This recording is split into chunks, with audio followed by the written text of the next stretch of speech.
ধন্যবাদ জেলা শিল্পকলা একাডেমির নৃত্য দলকে।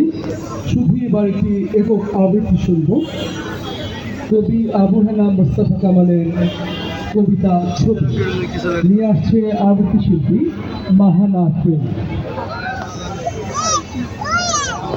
জেলা শিল্পকলা একাডেমির আবৃত্তি শিল্পী মাহানা প্রেম নিয়ে আসছে একটি একক আবৃত্তি।